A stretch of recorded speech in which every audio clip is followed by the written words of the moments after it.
Is it rolling? Okay, good. How do I look? I think I should just wing it, huh? What? What? You don't exist? I'm just pretending I'm talking to someone off screen? Okay, Jesus, I'll do the show. Fine. Hi! Last video I said I was going to explain why I stopped posting videos. Turns out, I got a boo-boo when my shoulder got unexpectedly intimate with the asphalt. But that's not sufficient in my opinion. I think it would be much funnier if I explained the lead up to all that. It all started in 2021, which was not fun. My roommate at the time had left and gotten back to his neck of the woods, which you may be thinking is awesome because I got the apartment to myself. He even paid rent even though he wasn't there. And it was, other than the fact that I was going to spend 6 months in complete isolation. No roommates, no pets.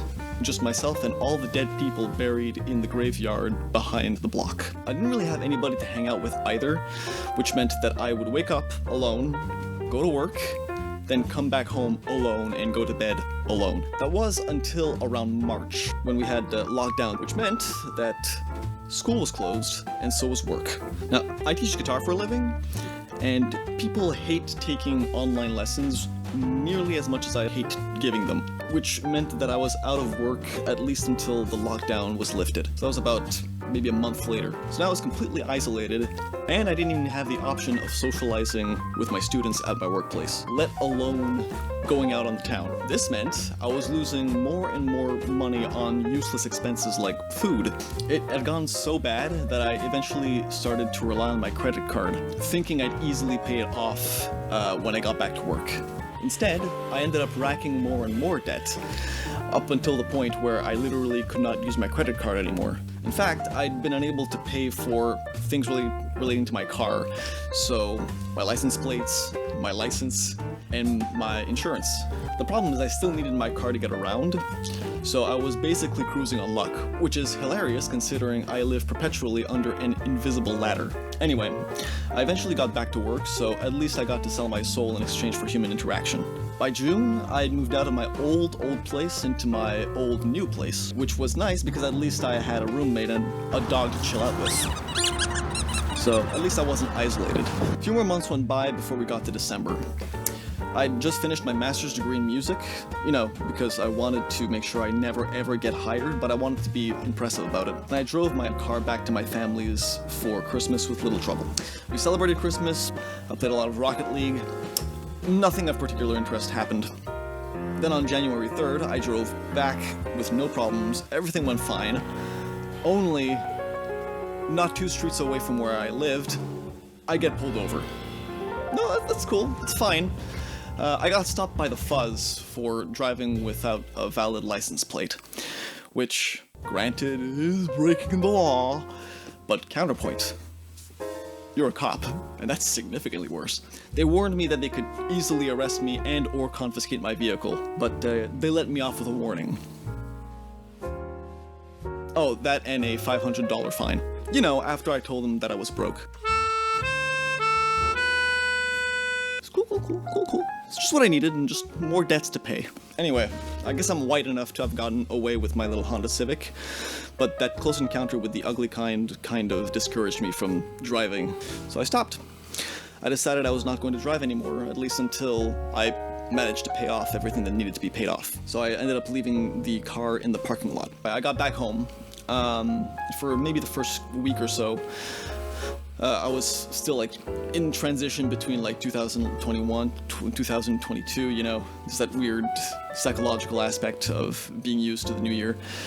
And I felt like I had gone through a very difficult year, a very rough year in 2021, and somehow I had more hope for 2022.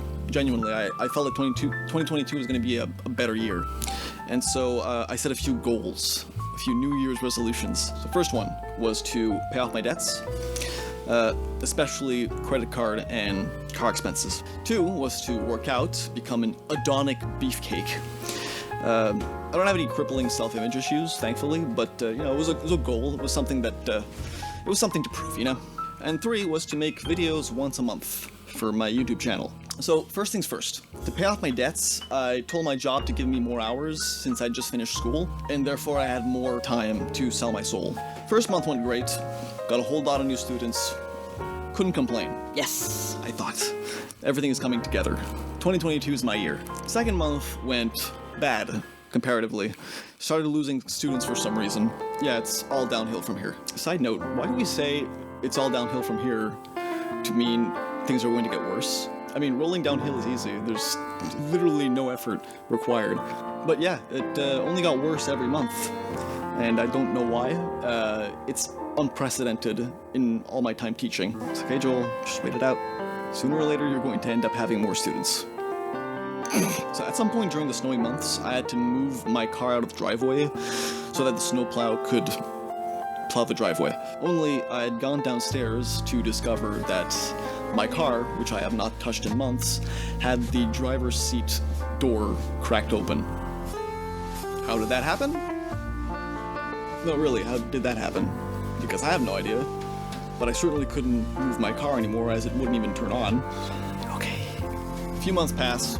By the time June comes around, down to the very week that I had plans to go on vacation with my family to the lakeside, I got COVID. Hooray! Since I couldn't, both legally and literally, take my car to go, the only other option was to take the bus, which wasn't actually an option because I had COVID.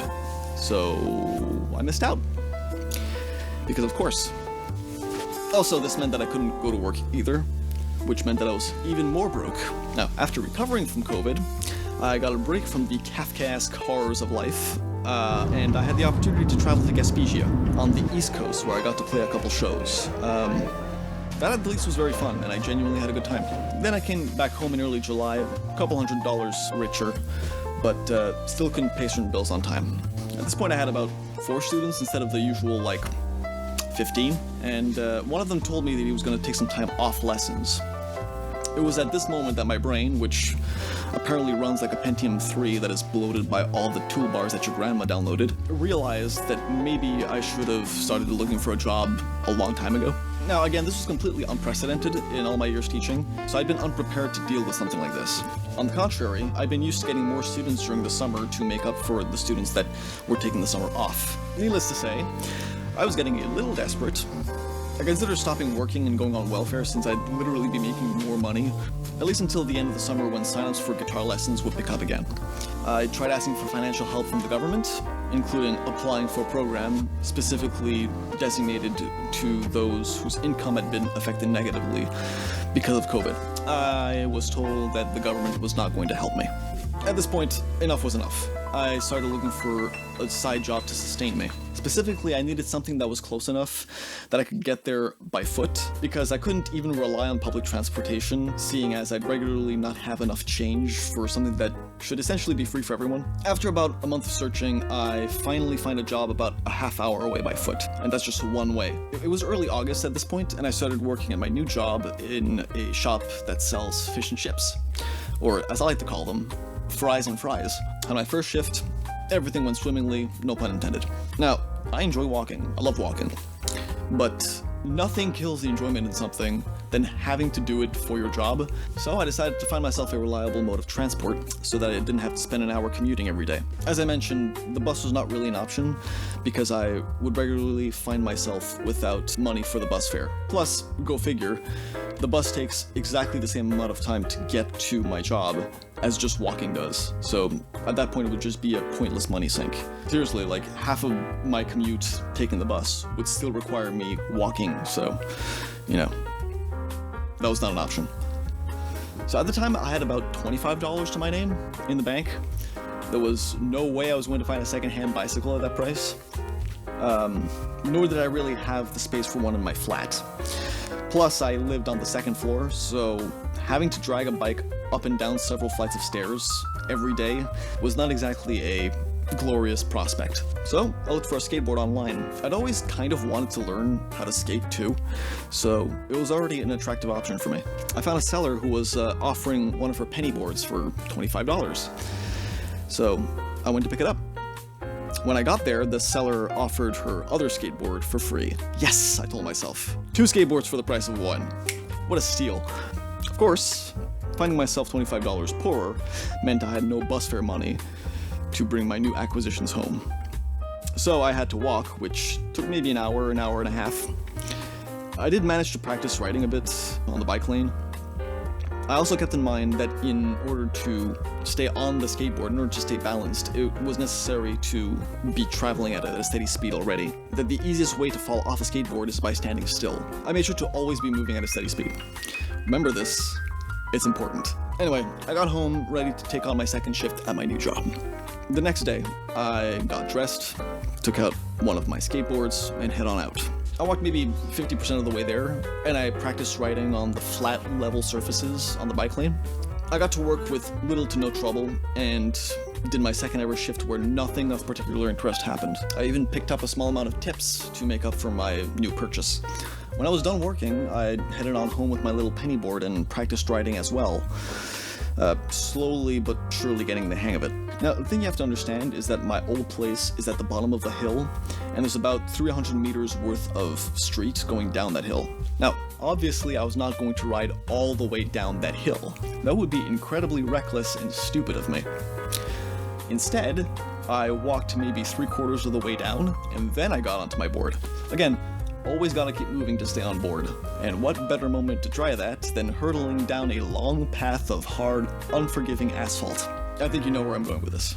I get on my board and begin rolling down the hill. I pick up more and more speed as my endocrine system begins delivering its delicious adrenaline all over my body, like an office employee hitting the reply all option when responding to a company-wide email, Helen.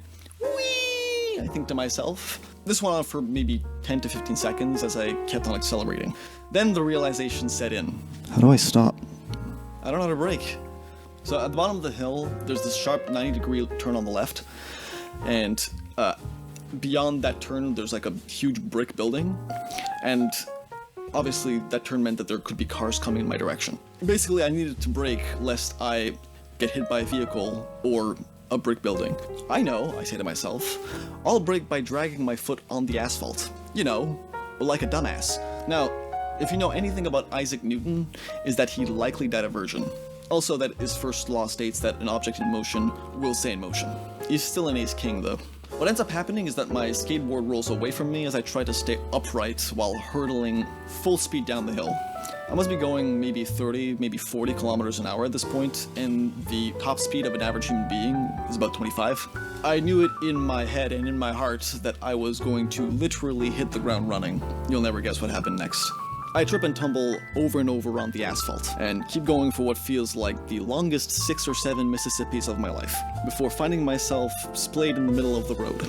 Okay, at this point I just wrote bullet points that read, "Ow?" ? Yes, period. Yes, ow. No punctuation. My body is battered and bruised, but not nearly as much as my ego. Ah, that's why they say it's all downhill from here. There are abrasions on my right hip, elbow, and shoulder, and my shoulder feels dislocated. We're talking big red splotches of friction burns. I stand up as soon as I can so that nobody in the vicinity starts worrying or approaching me, and I do the walk of shame home with my board in my hand. I have regrets. Oh, this is the part where I do the shaking. You did this to me! Not you, technically you did nothing wrong. Luckily, from where I fell, it was about another 300 meters walk home. I say luckily like someone who got hit by a vehicle that just happens to be an ambulance. When I arrive home, I begin undressing, and it hurts so much that it takes about 10 minutes to take my shirt off. I'm all like...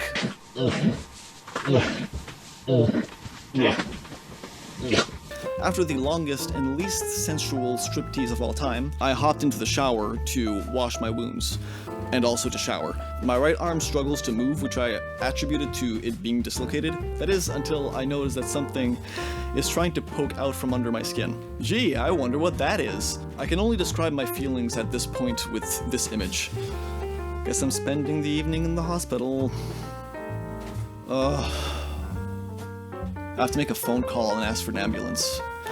That's truly the worst part in all of this. One thing leads to another, and next thing you know, I'm chilling in an ambulance. I'm told by the EMTs that I need to be brought to a hospital on the other side of town. That's where they have surgeons, I guess. Yeah, I don't know, the hospital like 6 kilometers down the road was not an option for some reason. When we get there, I'm given a wheelchair. The rest of the lobby got to watch this dude periodically stand up from his wheelchair and walk around out of boredom. Luckily, I was seen relatively quickly and given painkillers in a sling. This thing, passionate, vogue, hot, snazzy, functional. I'm told I have to come back tomorrow for an x-ray and potential surgery. I'm sent back home and I spend whatever crumbs of change I have left for the bus, leaving me with, I don't know, maybe 15 cents to my name. I don't think I even paid the $3.75 that the bus fare usually costs, and I just tossed whatever I had in order to make it sound like I did. It's something that I do regularly when I don't have enough money, and the driver usually doesn't say anything. The next day, I get up early and I wait for the bus. When it arrives, I chuck in everything I have left, as one does when you've got literally no money and an appointment at 10. And for the first time ever, the bus driver notices. So this Stanley-looking dude deadass looks at me, a clearly handicapped man in a sling, and says, "Sir, the fare is $3.75, not 15 cents or so." You get it? It's a stash. I begin pretending to look for more change in my wallet, which at this point is flatter than a 90s supermodel, and sheepishly tell him, "I'm sorry, sir, but I really don't have anything left," as I keep myself from shitting an entire fire station then and there. Not out of fear, mind you, I was just dumbfounded by the situation. Luckily, Mr. Marvel himself decided to let me sit down and take the bus stop. Jeez. Why is remembering lines so hard? Luckily,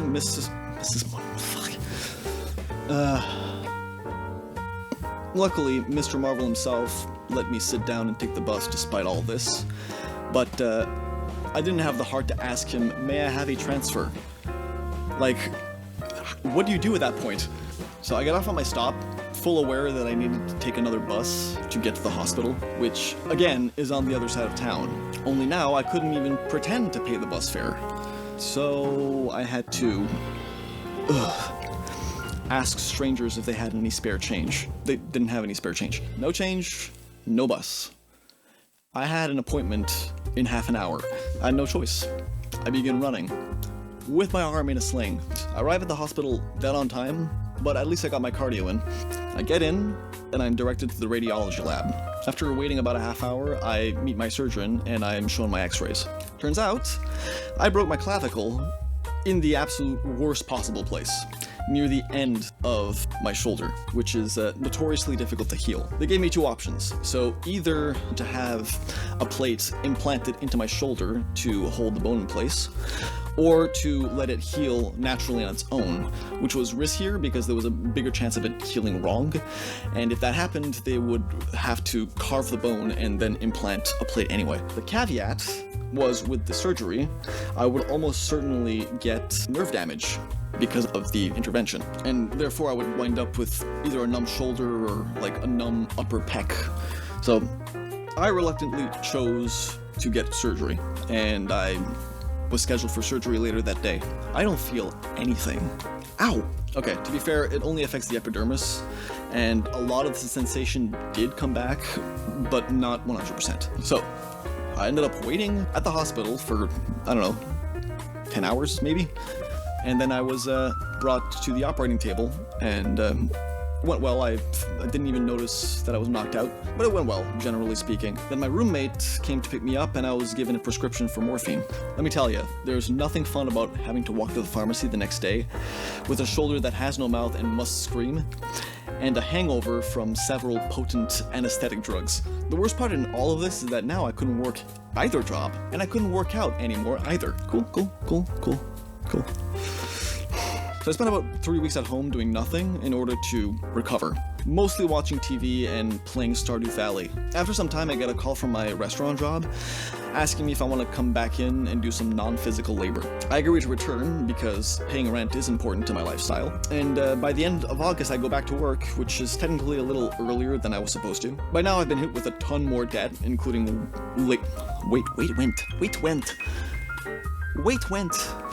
in Wi-Fi payments.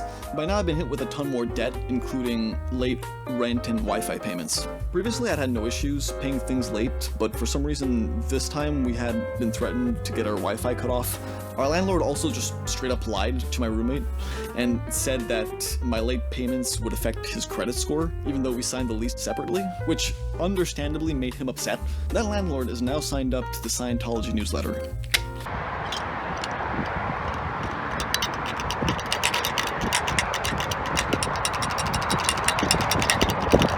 At this point, my roommate had already talked to me a few times about me potentially moving out due to our lifestyles clashing. These late payments were definitely the final straw, and he wanted me gone.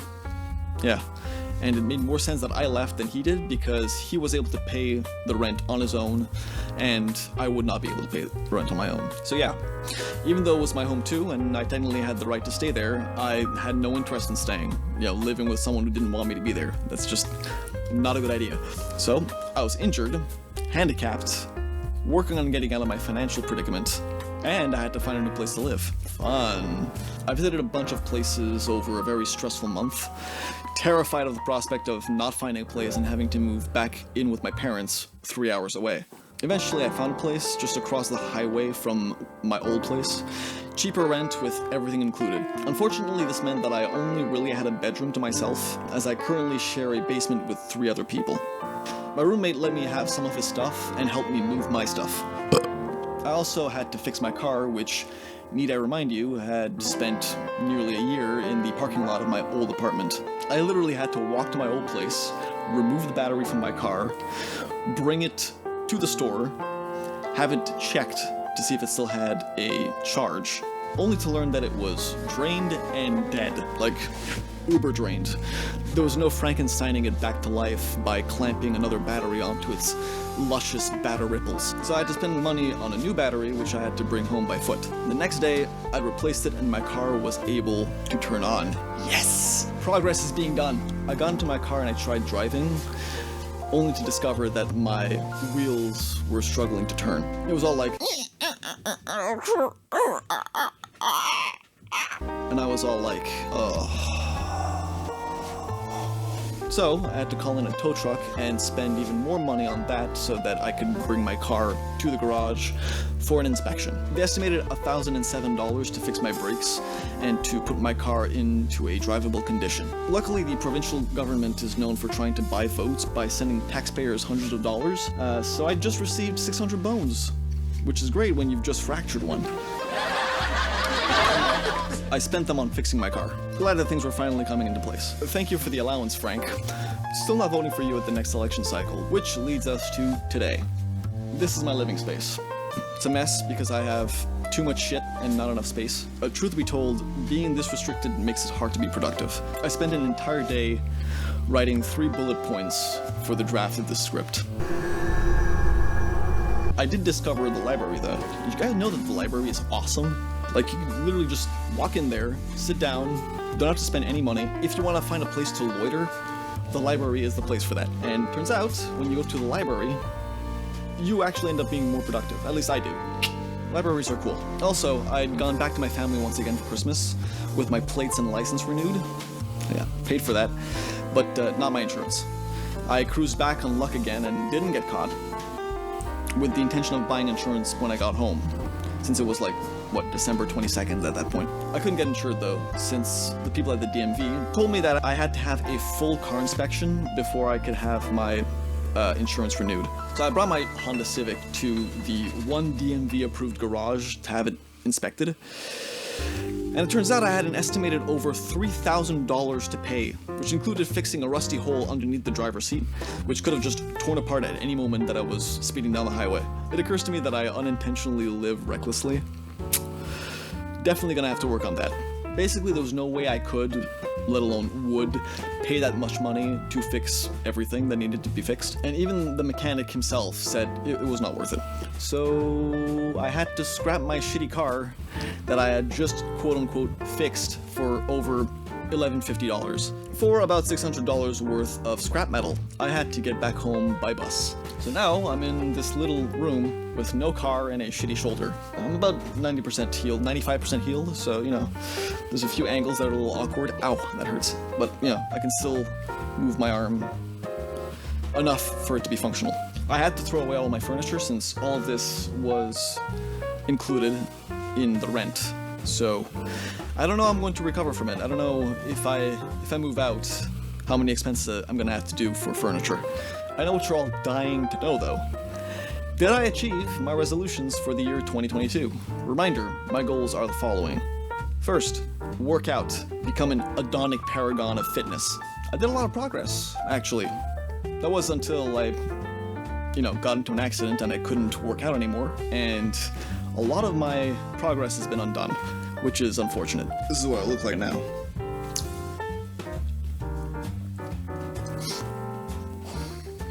On the plus side, I know that I can actually make a lot of progress physically. So that's encouraging, at least. For now, I'm still doing my physiotherapy. Like I said, I'm about 90%, 95% healed. But just you wait. Second goal, pay off my debts, especially credit and car expenses. So I achieved this. Well, I thought I did until I learned that I had student debt totaling over 4K. See, I thought that I had only used my bursaries and not loans. I thought that the loans that I had were put on a separate account based on what I saw on my bank's website. But nah. The account associated to my loans displayed what I owed, not what was available to me. I also technically didn't pay off all my debts associated to my car because they too were hidden knowledge.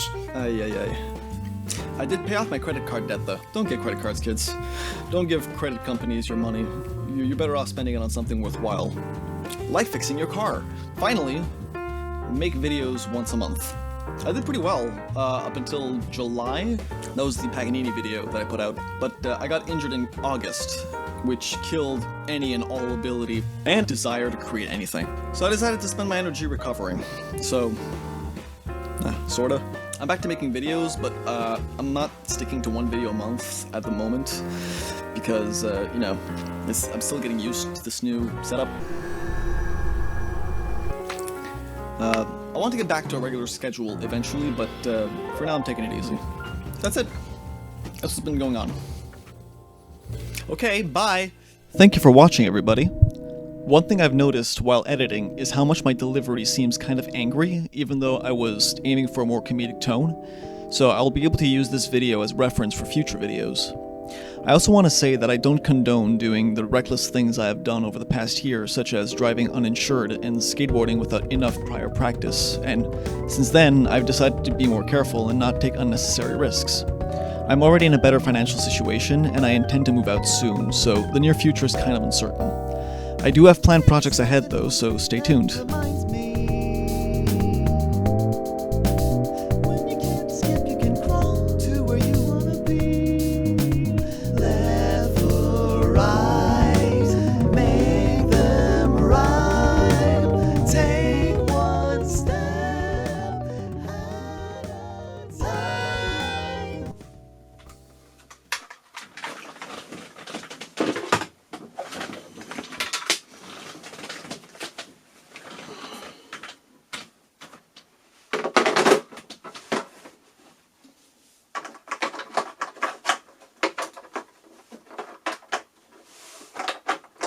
Doing this for the views, so I've got to make sure I'm doing this right.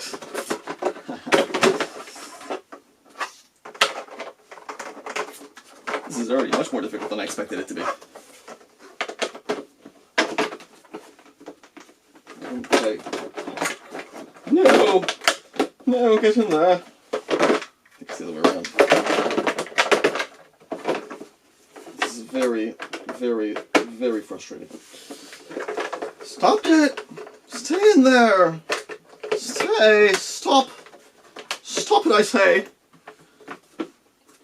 Fucking dog.